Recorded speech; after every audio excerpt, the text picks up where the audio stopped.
Draugai, labas. Esu atvykęs vėl į West Palm Beach'ų, į aukcioną ir kai visą laiką eisiu pasifilmuosiu, mašinas įdėsiu jums pasižiūrėti ir žinokit, noriu biškutį priminti, kaip vyksta visi pirkimai, nes yra iš tikrųjų labai daug naujų klientų ir labai klausimai kartojasi ir norisi, kaip sakant, įdėti vieną reelsą ir papasakoti bendrai visiems, kaip nupirkti automobilį. Tai žiūrėkit. Jums registruotis aukcionų svetainėse nereikia. Mes esame tarpininkai, už tai mes jums padėsim viską nuo pradžių iki galo.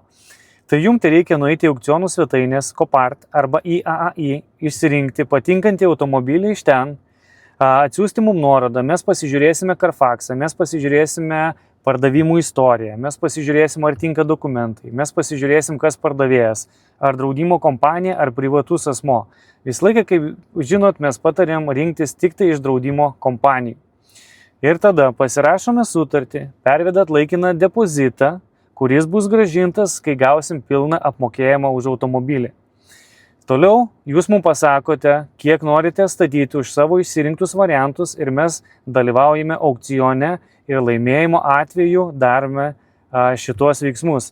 Paimam automobilį iš aukcionų svetainių, pristatome į artimiausią išsiuntimo uostą, tada jį pakrauname, jūs gaunate nuotraukas, jūs gaunate konteinerio numerį, jūs gaunate konteinerio sekimo nuorodą, su kuria galite sekti visą automobilio kelionę iki Lietuvos.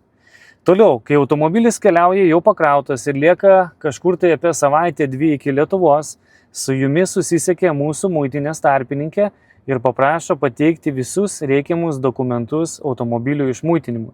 Ir kai tik automobilis būna išmuitintas, mokėtas muitas ir galima jį paimti, jūs turite galimybę arba patys pasimti jį iš uosto, arba mes galime pristatyti jums tiesiai į kiemą. Tai jums nereikia nieko rūpintis absoliučiai, jums reikia tik tai išsirinkti variantus ir mums atsiųsti į WhatsAppą, o mes visą kitą padarysime už jūs.